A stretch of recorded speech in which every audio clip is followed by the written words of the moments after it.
des Affaires étrangères de l'État du Qatar. Son Excellence Robert Doucet, ministre des Affaires étrangères de la République du Togo.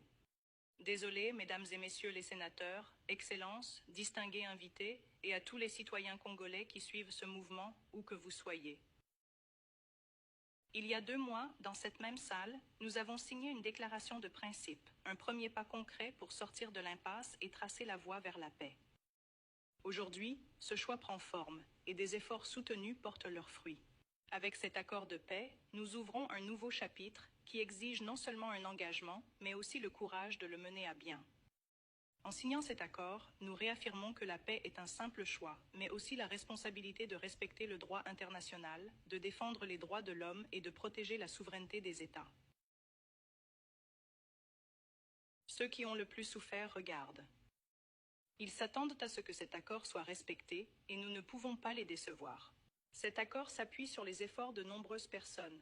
Tout d'abord, nous tenons à exprimer notre sincère gratitude à son Excellence le Président Donald J. Trump pour son engagement envers ce processus de paix. Son leadership a permis de maintenir ce processus concentré et orienté vers un objectif, et ce dès le premier jour. Cela a été également caractérisé par la qualité et la détermination de toute l'équipe américaine, illustrée par le soutien essentiel du sénateur Rubio et du docteur Boulos. Nous saluons son Excellence le président Félix-Antoine Tshisekedi Tshilombo pour avoir choisi la voie la plus difficile, une paix enracinée dans les principes et dans la dignité de notre peuple. Nous remercions le président angolais João Lorenzo, facilitateur du processus de Luanda, pour avoir posé les bases essentielles. Nous sommes également reconnaissants à l'État du Qatar et à son Altesse l'Émir, dont le leadership a joué un rôle déterminant dans la convocation de la première rencontre directe entre nos 2 chefs d'État en mars, une démarche courageuse qui a jeté les bases du dialogue.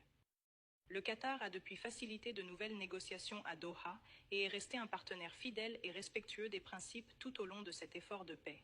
L'Union africaine, par l'intermédiaire de son président et du facilitateur désigné, son Excellence Phonia Singbe du Togo, a ancré ce processus dans l'appropriation africaine. Enfin, nous remercions l'équipe de négociation de la RDC et du Rwanda pour leur persévérance et leur dévouement. Ce moment a mis du temps à arriver.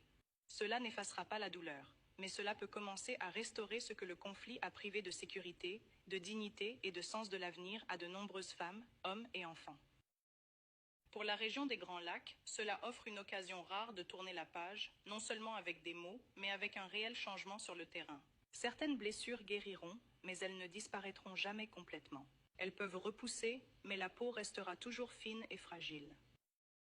Et au fond, la chair s'en souviendra encore. Parfois, nous nous sentons